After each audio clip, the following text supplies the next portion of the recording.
Fiercely the storm raged. The rain fell in torrents.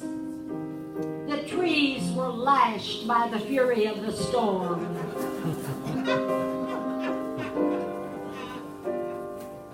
The thunder crashed and roared.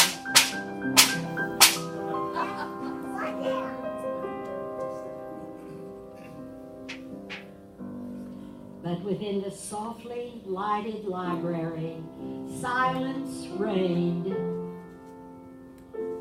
Presently, the door opened, and Evelyn DeVere tripped gracefully into the room.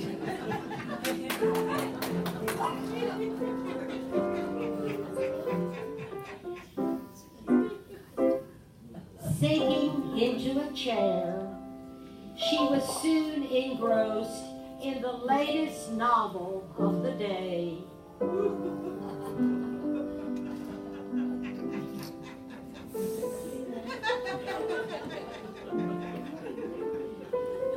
Footsteps were heard.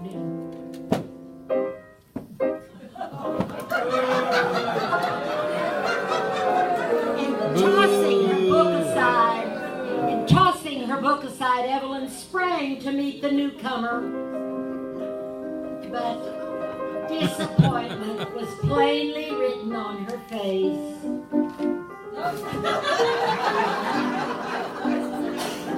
When Herbert Vanderslice stepped over the threshold. Although it was not whom she expected, she greeted him very pleasantly. That young Vanderslice was nervous was very evident. He paced the floor rapidly for a moment.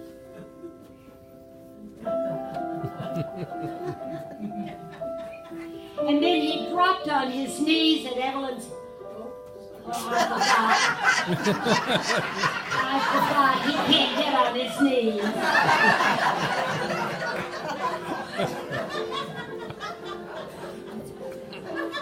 Clasping her hand in his, he cried, "Evelyn, pride of my heart, I love you. I cannot live without you. Say you will be mine and make me the happiest man in the world."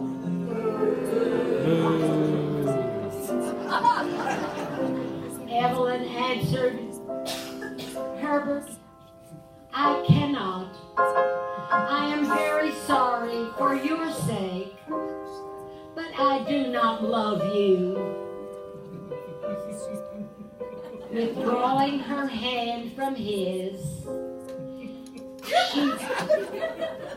she rose, and walking over to the table, she gazed lovingly at a framed photograph there.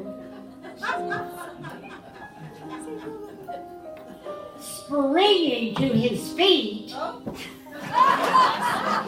Herbert cried, "Aha! I see it all now. You love Ralph Grayson, but I swear it now, you shall never be his."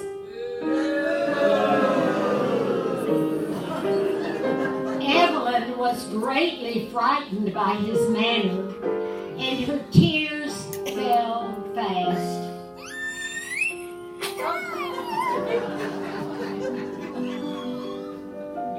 Herbert, turning, saw Mrs. DeVere standing in the doorway. Giving him a look of scorn, she swept into the room.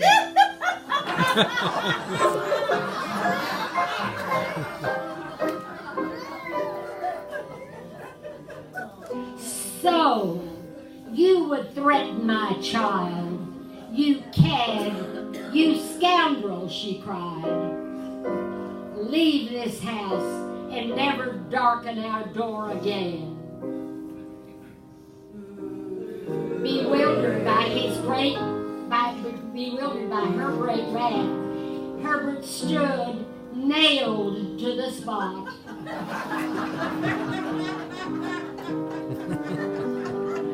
Time passed rapidly.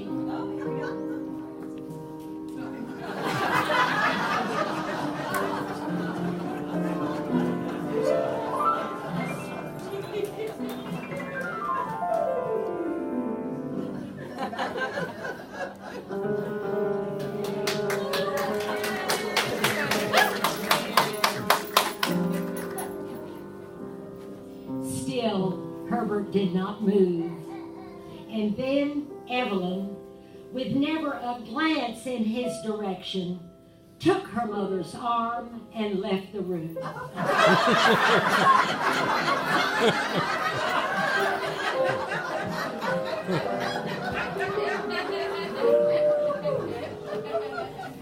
Go, said Mrs. DeVere.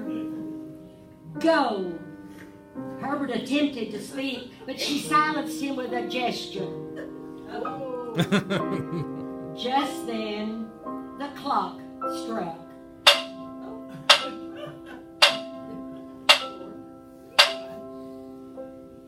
Vanderslice took his hat and staggered through the doorway.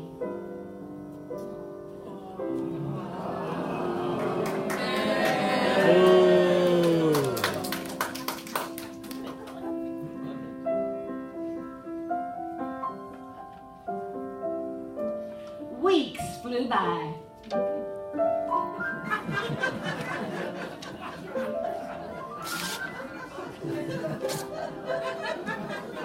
It was a beautiful night.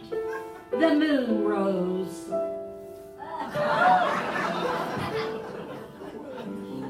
And its silvery beams played about the room.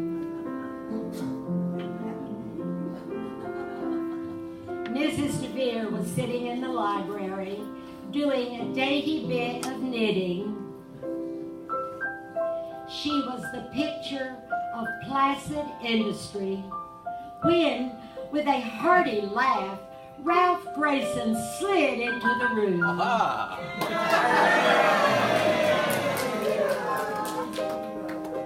Dropping her work with a glad cry of welcome, she rose to meet him with outstretched hands.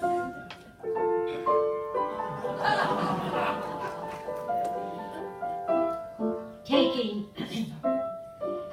Mrs. DeVere says, Ralph, my dear boy, I am so glad to see you.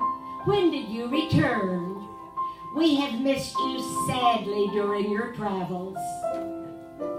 Mrs. DeVere, I am here on the most important of errands. I have come to ask you for Evelyn's hand in marriage. Taking a deep breath, he showed his heart to her mother.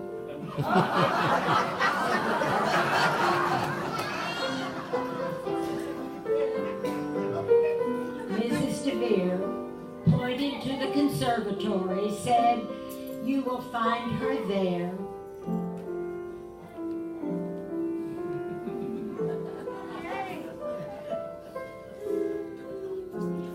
Evelyn's mother, memories crowding, rocked thoughtfully, but was soon startled by the sound of someone creeping softly into the room. Startled to see that it was Herbert Vanderslice, she rose from her chair and, drawing herself to her full majestic height, said in a haughty manner, "Pray, to what do I owe this unexpected intrusion? Have I not forbidden you to enter this house? Mrs. DeVere, I must and I shall see Evelyn and not..." Just then, the door opened, and Evelyn and Ralph danced gaily into the room, smiling and happy.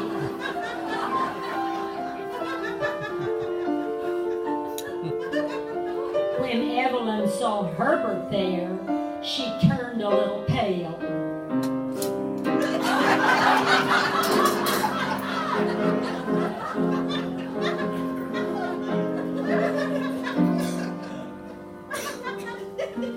Did you wish to see me? She asked.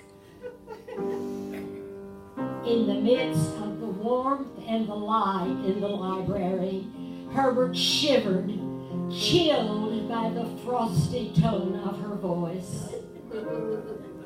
He then frowned darkly, and striding toward her, he attempted to pass Ralph, who quickly stepped forward, placing himself as a barrier between them. While Mrs. DeVere whisked her daughter from the room.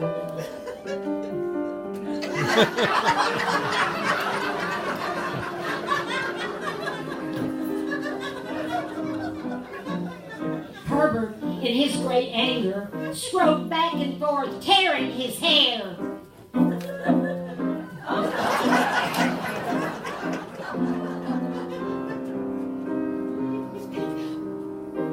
The room seemed intensely hot, and the thermometer rose rapidly.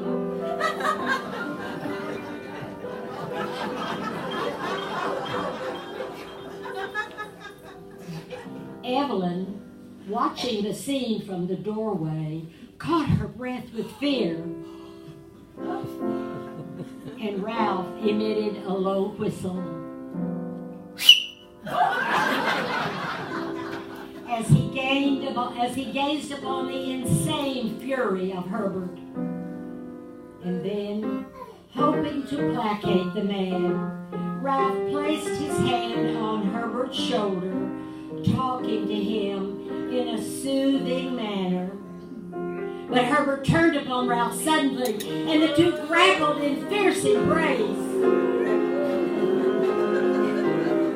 Evelyn, chained to the spot, watched this terrific combat. Finally, as Ralph threw Herbert into the chair,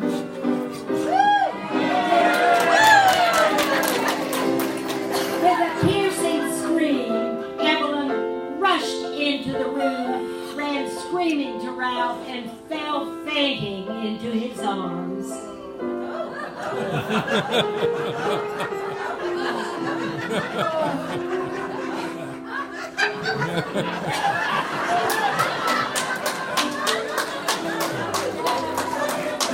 Herbert slowly picked himself up from the floor and stood quiet and subdued while they tenderly placed Evelyn in the chair.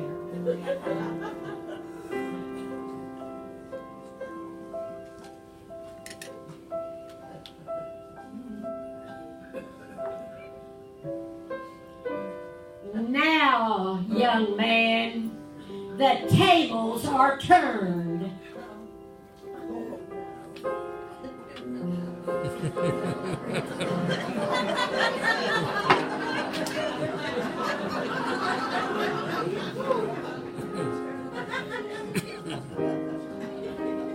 Evelyn soon revived and gazed scornfully at her rejected suitor.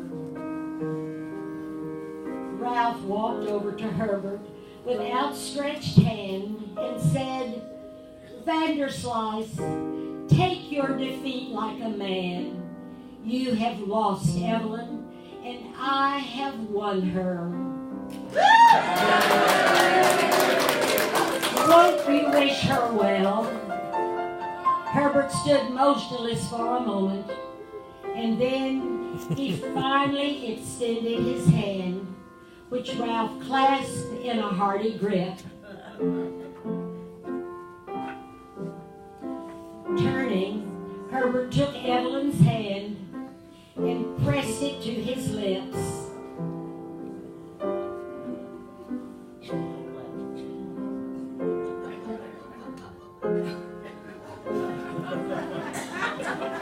That's enough, Herbert.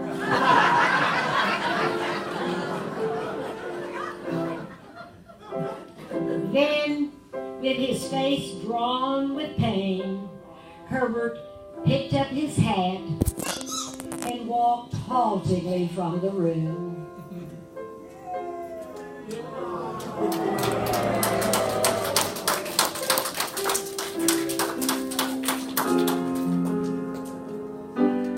Ralph held out his arms, and Evelyn ran into them.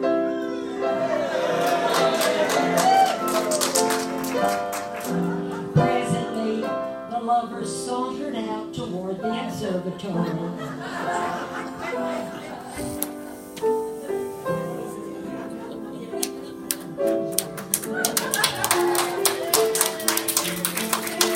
Mrs. DeVere resumed her dainty bit of knitting, but affected by the peace and quiet of the room, she soon dropped into gentle slumber.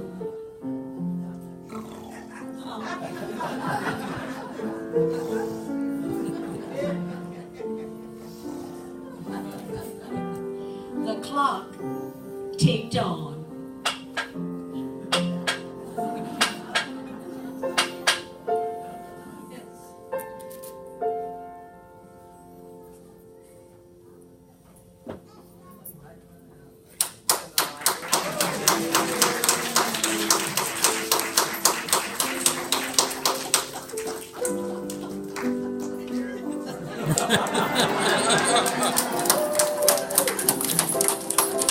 And the lamp